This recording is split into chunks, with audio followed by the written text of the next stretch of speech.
Hey guys, how's it going? This is Natinator, and welcome back to your weekly dose of Creepypasta. Who here likes clowns? Huh? Anyone? I hope none of you are afraid of them, because tonight's story will be sending them in. But before that nightmare, I'd like to thank my wonderful patrons over on Patreon. Shoutouts as always to the Disciples, Auntie Pat, Backwards D-Dog, Bubbly Panda, Tiffany, Tomboy Top Uwu, Patrick White, Common Sense Connoisseur, Rashad Koake, Mellow Moopies, Adrian Velasquez, Trevor Payton, Elaine Doyle, and The Citizen. Thank you all so very much for your support. Huge love to you all. Now, as always, turn out the lights, get comfortable, and let the story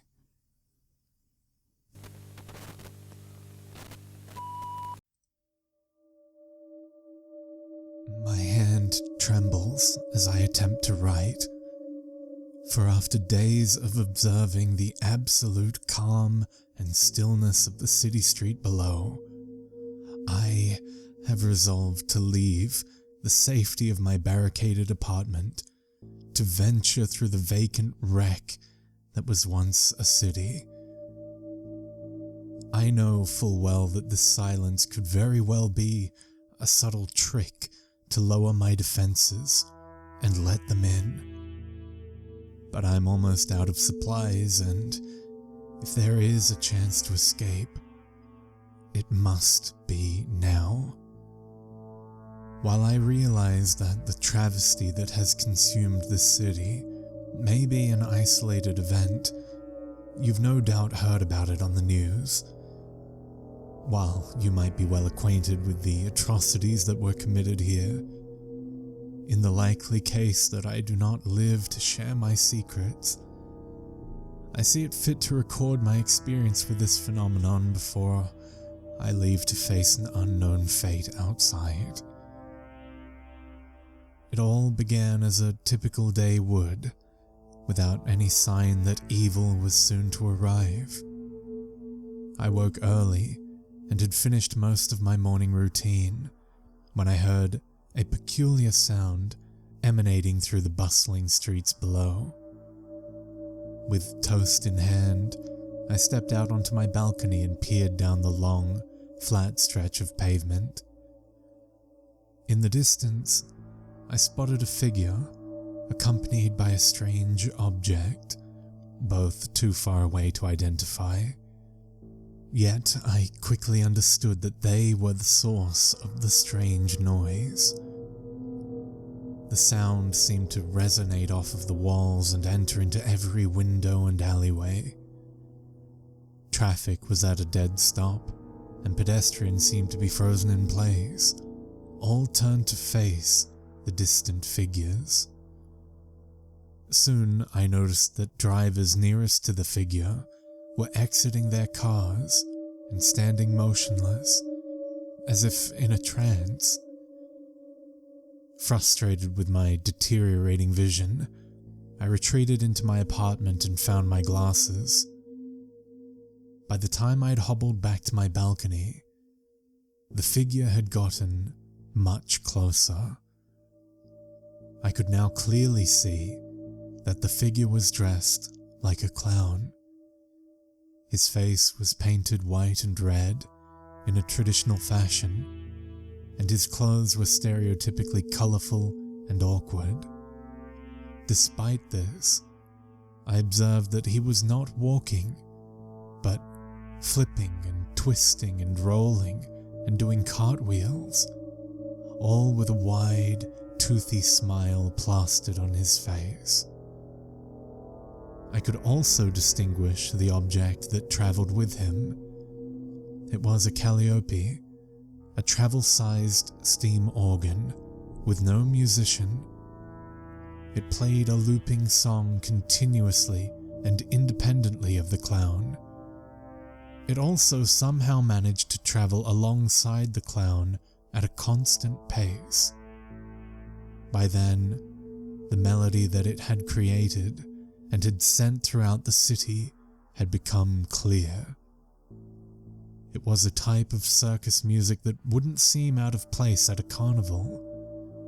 The tune was indeed pleasant and intriguing, like it was somehow not of this world.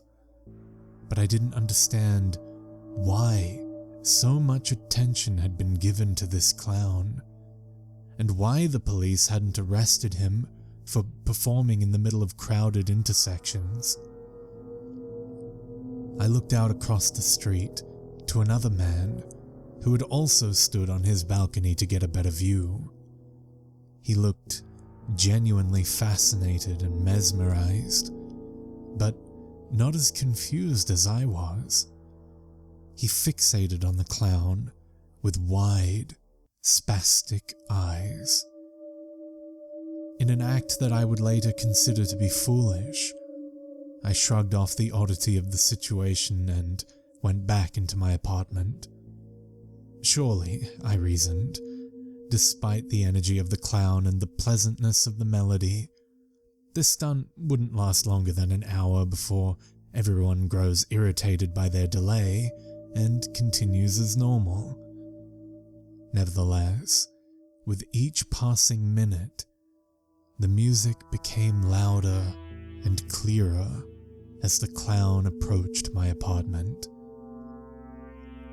Tossing aside a book that I was now too distracted to read, confusion turned to anger, and I approached the balcony again. If no one would tell him to stop, I would. But as I peered anew at the streets below, no longer were the pedestrians standing motionless like living statues. Instead, the street was alive with chaos and screaming. People scrambled in all directions. Some were climbing over each other. Several short but violent confrontations had broken out and settled in the short time that I'd been watching. Through the pandemonium, I spotted the clown and his instrument. They were less than a block away from my window at that point. Joined with them, I saw several other people who wore crudely painted faces. Some of them were also wearing dingy carnival outfits. They were twisting, tumbling, flipping, and rolling, just as the clown was doing, but with much less balance or skill. Regardless, they seemed unnaturally enthused and cheerful as they attempted to mimic the clown-like movements with mixed success.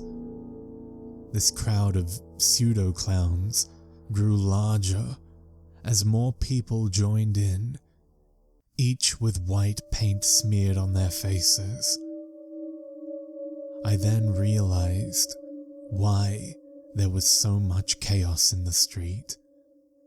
The remaining people were rushing to stores and to homes, collecting paint and carnival clothes, painting and dressing themselves as best as they could without help, and joining the ever-growing mob of clowns. Many of their faces were covered in paint meant for home exteriors, and most were unable to find clown costumes and opted to join the crowd in the common clothes they'd put on that morning.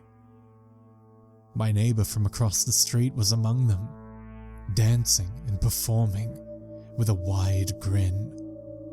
All the while, the organ played the same tune, and the original clown continued to roll, twist, and flip forward, seemingly unfazed by his many followers.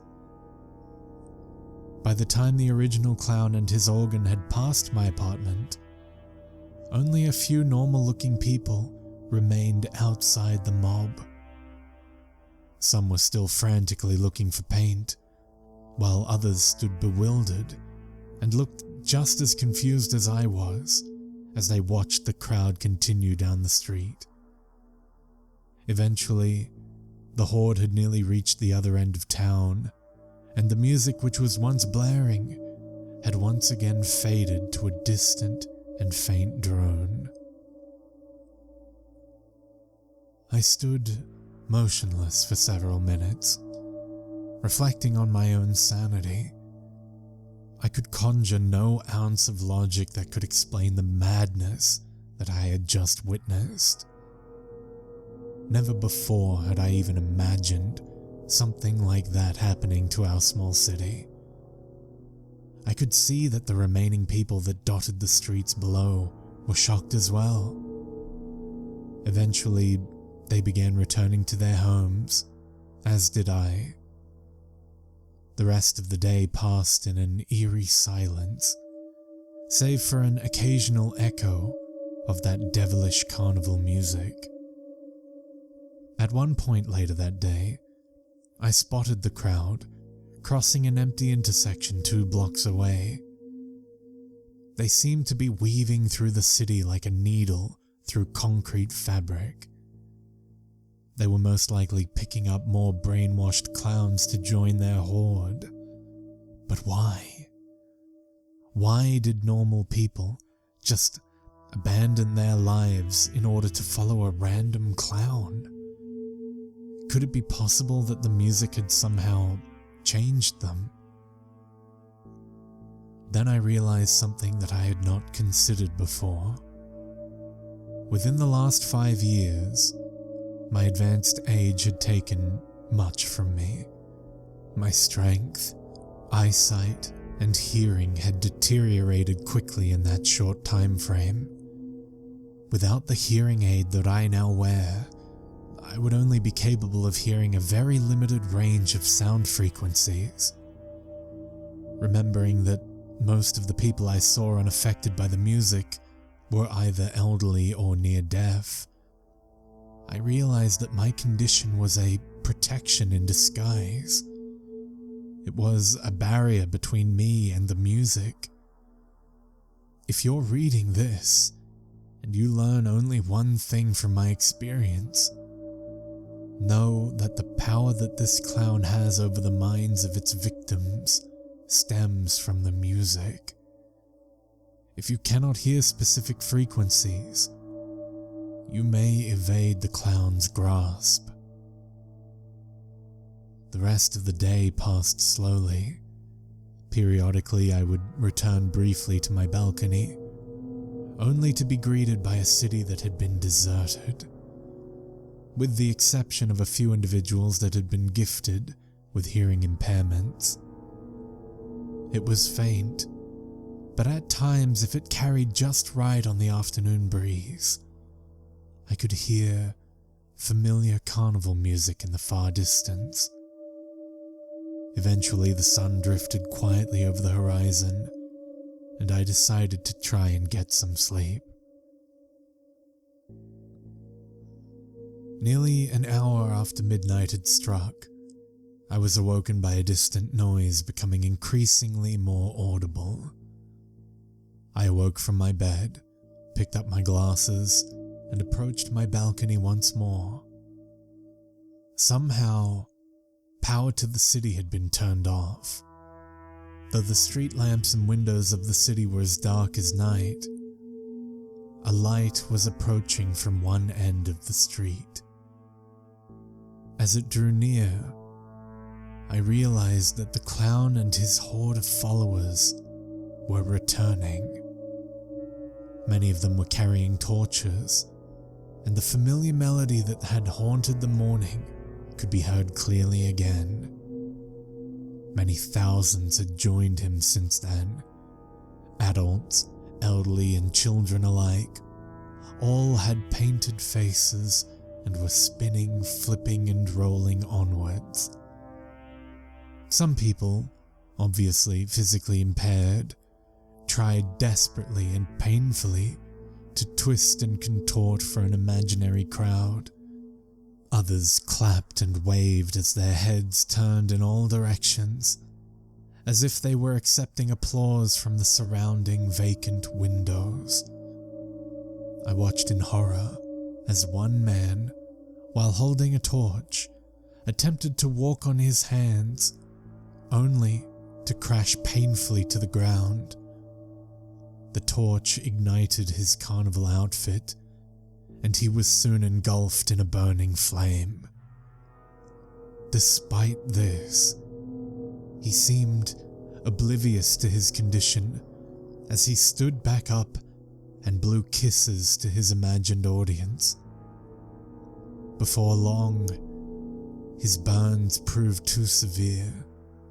His charred body succumbed to his injuries, and he collapsed to the ground. The clowns surrounding him didn't seem to notice, however, as they continued parading down the street, trampling over his lifeless body as they performed onward. In fact, I could spot 5 or 6 other corpses trailing behind the massive crowd of oblivious clowns, likely having suffered similar deaths. There was one clown, however, who seemed completely aware of his surroundings. He skipped eagerly next to the organ that had accompanied him earlier that day. I recognized him as that same original clown that must have started it all. He was the only face in thousands that had locked eyes with mine. As he stared at me and neared my balcony, his face contorted into a vicious smile. Before he reached my apartment, however, an elderly man had emerged from an abandoned store from across the street. He walked in the direction of the crowd with determination and anger plastered on his wrinkled face. Before he was within 50 feet of the horde, every clown had stopped. Each of them stood motionless as they watched the old man walk up to the mob and enter into the crowd in an attempt to confront the leader.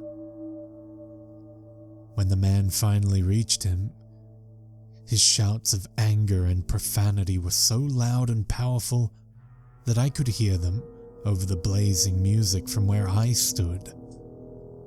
All the while, the original clown looked on with a wide grin. After a few moments, the clown tilted his head back and began laughing hysterically. Without warning, the mob enveloped the man, hundreds of arms reaching desperately at him. The man screamed as they frantically pulled and tore at his thrashing frame. Within seconds, his writhing body was nothing more than bits of debris that were being calmly passed throughout the crowd. The relieved clowns each took turns, placing bits of bloody meat on their lips, cheeks, and noses, giving them the classic appearance of stereotypical clowns. At some point during the fray, the original clown had shifted his gaze to me once again. Panic rushed through me as I stumbled to the front door as fast as my withered legs could carry me. I locked the door with every lever and mechanism that it had. I then managed to heave a decorative china cabinet on its side with a crash and use its weight to barricade the door. When I was sure it was secure, I sat on my sofa, still trembling. That clown must have been determined to have me, because for the rest of the night, they danced and played their music. When morning came, the crowd had not left, nor ceased their eternal performance. Eventually, hours turned to days as I waited in my apartment. Despite my best efforts to block out the music, it seemed to have become trapped in my mind like an unbreakable record player. Even when I would cover my ears and turn off my hearing aids, I could still hear it perfectly in my head. Before the first day had ended, however, I began to find particular segments of the song somewhat appealing. As much as that sickened and terrified me, it was welcomed, as I had feared losing my sanity. But that felt like so long ago. It's been 4 days since the crowd of clowns arrived outside my apartment and decided to camp there. All the while, the clowns have not stopped performing, the music has not ended. The original clown has not turned his stare away from me, and I have slept no more than 10 hours total. That is, until 2 hours ago, when the music suddenly stopped, and by the time I'd reached my balcony, the clowns were gone, save for a few corpses that littered the street. It is probably a trap, but I don't care anymore. My small pantry is out of food, and pangs of hunger had begun to blur my judgment. Ever since this all started, life has been so hard. Sometimes I think that things would have been better if I'd just been converted into a clown in the first place, like all the others. At times, they seem like the lucky ones. Regardless, I'm out of options. I need to find food and other survivors. My plan is to put on an old clown suit that I just so happen to have lying around from last Halloween, paint my face white and red, and try to pass casually by any clown I see until I can escape the city. There are clowns waiting for me on the other side of my apartment door. I've heard the scraping of their shoes as they dance and perform ceaselessly and speechlessly in the hallway outside. Perhaps they'll not notice that I have still retained my free will. If that doesn't work, maybe they'll appreciate my outfit and allow me to join them as one of their own. After all, they seem like pretty happy people. The music's good too. Maybe it won't be so bad. Well, here I go. To anyone who reads this, I hope that your outfit is as good as mine. Outside the window, the music began again and dissipated as the crowd filed out of the apartment complex that they'd been hiding in and continued down the street. A gloved hand held the note clasped between spotless white fingers as the gentle breeze traveled through the open window and ruffled the paper. Having read it several times, a clown grinned with the sound of crackling paint. Satisfied, the hand loosened its grip and allowed the wind to carry the paper fluttering out the window and into the desolate streets below.